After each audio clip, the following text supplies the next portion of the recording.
marhaba bikum. Alors la vidéo d'aujourd'hui, ça concerne un exercice de la série STU et GAT. C'est l'exercice numéro 9.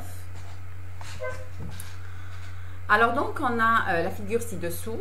La question posée est: trouvez les courants I1, I2, I3 dans le circuit représenté sur la figure ci-dessous.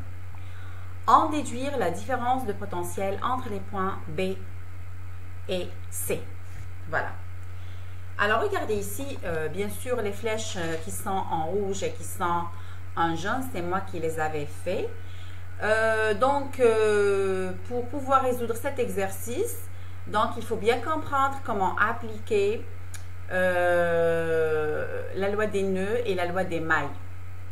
قانون العقد وقانون الحلقات, les mailles. Voilà. Alors donc, ici on remarque qu'on a un circuit qui est composé de deux parties. Alors la première partie est composée, on ne sait pas, soit un générateur, soit une batterie, ça dépend. Et ici une résistance de 4 ohms, une résistance de 6 ohms, générateur ou batterie, ça dépend. Et ici une autre résistance. Alors regardez ici, ils nous ont donné le sens du courant. شوف معايا هنا. Alors imaginons ما عطاونيش جهة I1 و I2 و I3. ما عطاوهم ليش؟ وعطاوني هنا 14 فولت وعطاوني هنا 10 فولت. انايا بلا ما نخمم نقول باللي 14 فولت هو مولد و10 فولت هي بطارية. C'est une batterie. Mais هنا عطاوني le sens. Donc regardez ici, ils m'ont donné le sens de I1. Donc ici regardez I1 et ici I2 et par conséquent ici j'ai I3. Alors donc on dit I1 et I2 يتلاقاو في C و I3 راح يولدوا لي I3. Alors شوف معايا هنا I1 راهو جاي من المولد تاع 10 فولت وبالتالي 10 فولت ولد تيار قدره I1. دونك 10 فولت هو مولد. وهنا مادام على الرغم انه عندي 14 فولت اكبر من 10 فولت، ولكن نشوف اللي التيار راهو في الجهه المعاكسه، معناه هذا التيار I2 ما تولدليش من 14 فولت. وبالتالي regardez bien, donc c'est pas une règle que la force motrice la plus grande soit associée au générateur. Voilà. Donc إذا يمدوا لي le sens des courants, je prends tel qu'elle est. إذا ما يمدوليش le sens de courant, donc ici je prends en considération que le générateur, la batterie, dans la force électromotrice la plus grande, joue le rôle d'un générateur. Voilà. Alors donc, maintenant les flèches هذوما اللي مدارين surtout le rouge, ça c'est pour identifier bien sûr le sens positif de la maille. وحنا le sens positif de la maille يتبع le sens du courant généré. Donc madame le sens du courant généré est dans ce sens là, donc regardez ici j'ai le sens positif de la maille, donc qui suit le courant.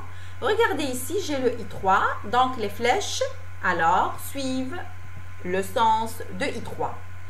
Et suivant ces deux sens là, nous allons bien sûr localiser les sens positifs et les sens négatifs des dipôles. Des dipôles شكون؟ soit celui-là, soit celui-là, soit celui-là. Voilà. Soit les générateurs ou la batterie, soit les résistances.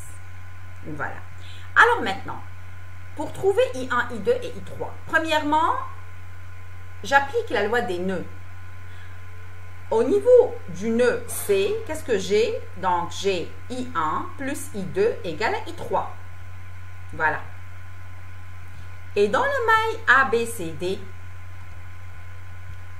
A, B, C, D. Alors, regardez ici, donc, هذا الفوقاني ما نشوفوش، نشوف غير مع هذا. Alors, regardez ici. Qu'est-ce que j'ai? Donc, j'ai le 10 volts est un générateur.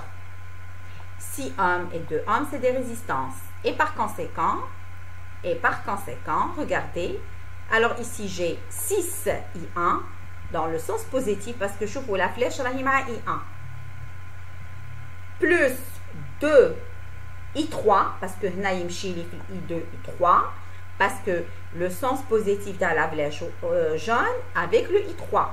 On va regarder la flèche jaune entre sur le sens négatif du générateur, donc moins 10 volts. Voilà, donc je reprends 6I1 plus 2I3 moins 10 égale à 0. Voilà, ça c'est la première équation de la première maille. Alors pour la deuxième, les flèches rouges, le sens des flèches, le sens du courant généré. Alors, donc la flèche là, le moins 10, donc ça fait moins 10 plus 6 I1. Allez, plus parce que I1, alors on a la flèche rouge dans le même sens. Je vais donc entre C, F, E et 4 ohms, donc c'est le I2 qui est 1, ça veut dire qu'il passe par 4 ohms. Mais regardez, la flèche rouge et le I2 en deux sens opposés. Et par conséquent, ici, je vais écrire moins 4I2 égale à 0. Je reprends. Moins 10 volts plus 6I1. La flèche rouge derrière le moins 14 volts. Moins 4 ohms. Pourquoi moins 4I2? Tout simplement parce que le I2 et la flèche rouge sont dans deux sens inverses. لأن هذا السهم الأحمر راهو يعني في اتجاه معاكس مع I2 وبالتالي هنا حنكتب ناقص 4I2 égale à 0. Donc ça c'était les trois équations. Deux équations issues des deux mailles plus une équation issue d'une C. عندي زوج معادلات جبناهم من les deux mailles ومعادلة جبناها من قانون العقد وبالتالي ثلاث مجاهيل بثلاث معادلات فإن الجملة ليست مستحيلة الحل معناها نقدروا نحلوها. Alors donc on ne sait I1 plus I2 égale I3 dans la maille ABCD. Donc, c'est ça ce qu'on avait dit et on a expliqué tout à l'heure. Dans la maille BCFE, donc c'est ça ce qu'on a expliqué tout à l'heure. Alors maintenant, j'ai trois équations avec trois inconnus. Et par conséquent, je peux résoudre le système d'équations facilement. عندي ثلاث معادلات بثلاث مجاهيل وبالتالي فإن حل المعادلات يكون يعني سهل وليس بالمستحيل. Alors, je commence. Je prends d'abord la première. I1 plus I2 égale à I3. شوف معايا هنا. في la deuxième équation هذه, donc j'ai moins 10 plus 6I1 plus 2I3 égale à 0. Donc, هنا à la place de I3, je vais mettre I1 plus I2 ici. Et voilà. Donc, j'ai ça. Et par conséquent, j'ai moins 10 plus 8I1 plus 2I2 égale à 0. Voilà. Et ici, moins 10 plus 6I1 moins 14 moins 4I2 égale à 0. Voilà. Donc, par conséquent, j'ai l'équation simplifiée en fonction de I1 et I2. C'est celle-là. Donc, 6I1 ناقص 4I2 ناقص 24 يساوي 0. Voilà. Donc, نعاود هنا كيفاش تحصلت على المعادلة الأخيرة وذلك بتعويض I3 التي تساوي إلى I1 زائد I2 هنايا و par simplification معناها بالتبسيط دونك تقدرنا تحصلنا على المعادلة الأخيرة وبالتالي راح يولي عندي جملة معادلتين بمجهولين اللي هما I1 و I2. فوالا دونك هادو هما. الوغ هنا واش ندير؟ حل جملة معادلتين بمجهولين، يعني معظم الطلبة نورمالمون يعرفوا يحلوا جملة معادلتين بمجهولتين، هي سهلة. الوغ هنا نلاحظ بلي عندي ناقص 4 وعندي هنا زائد 2 I2. واش ندير هنا؟ نضرب هذه المعادلة رقم 2 في 2 ومن بعدها واش حندير؟ راح نجمع الطرفين فيختفي المجهول I2 ويبقى لي إلا I1. فوالا دونك هنا واش درت؟ ضربت المعادلة الثانية في 2 تحصلت على 16 I1 زائد 4 I2 ناقص 20 وبجمع المعادلتين عندي 22 I1 ناقص 4 2 زائد 4 2 صفر، ناقص 24 ناقص 20 سي ناقص 44 يساوي صفر، وبالتالي فإن إي واحد يساوي 2 أمبير. لقيت إي واحد واش ندير؟ نعاود نولي لإحدى المعادلتين سواء الأولى سواء الثانية. ألوغ أنا هنا خيرت المعادلة رقم واحد. المعادلة رقم واحد نعوض إي واحد ب 2 أمبير، نلقى 12 ناقص 4 2 ناقص 24 يساوي صفر، وبالتالي 2 يساوي ناقص 3 أمبير. من المستحيلات أن التيار الكهربائي يكون سالب، ولكن هذا الناقص هذا فهو يعبر عن الجهة الحقيقية للتيار، معناه كو 2 راهو في الجهة المعاكسة، فهو في الجهة المعاكسة. فوالا هذا ينبئنا بأن التيار 2 فهو في الجهة المعاكسة.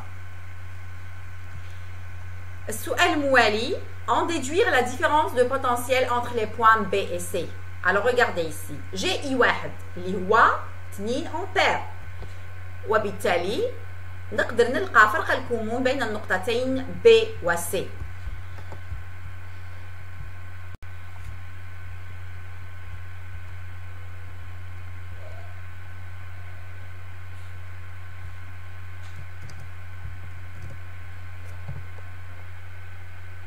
Donc, différence de potentiel entre le point B et C.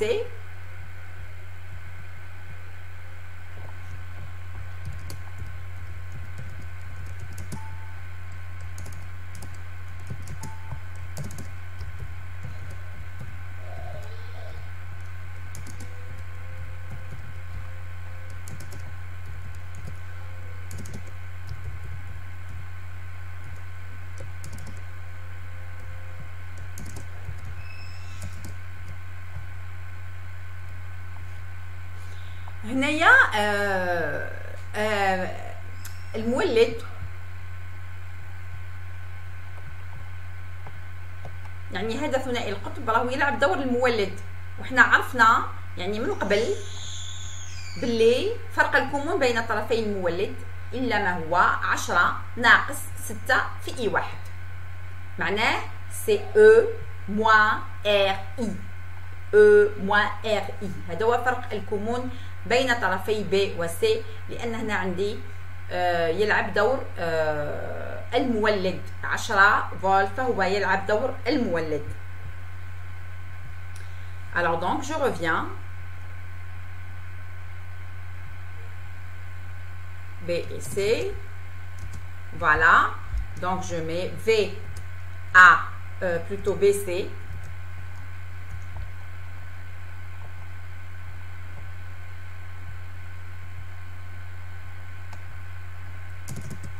Égale, normalement c'est E, comme ça, on fait un petit rappel, E moins R, I, mais هنا شكون ال I, c'est I واحد.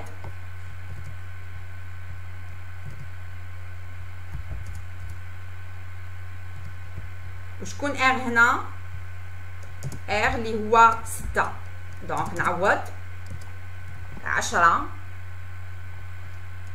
ناقص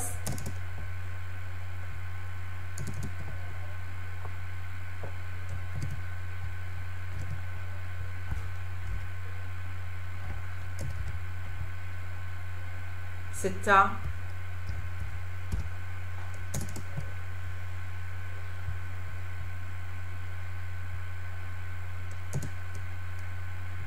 في 2.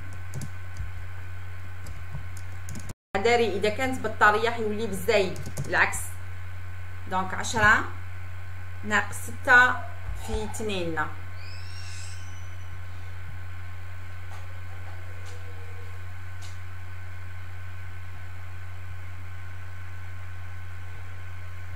ويساوي هنا ناقص 2 فولت.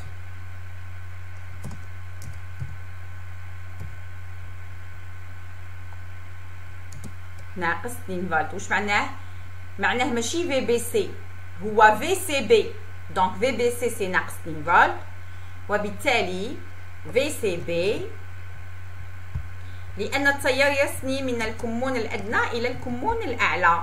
من الكمون الأعلى إلى الكمون الأدنى. دونك VC B هو 2 فولت.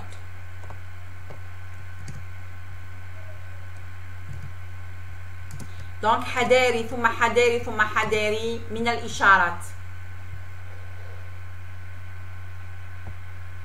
فوالا. سينو نقدروا ومنه. فوالا.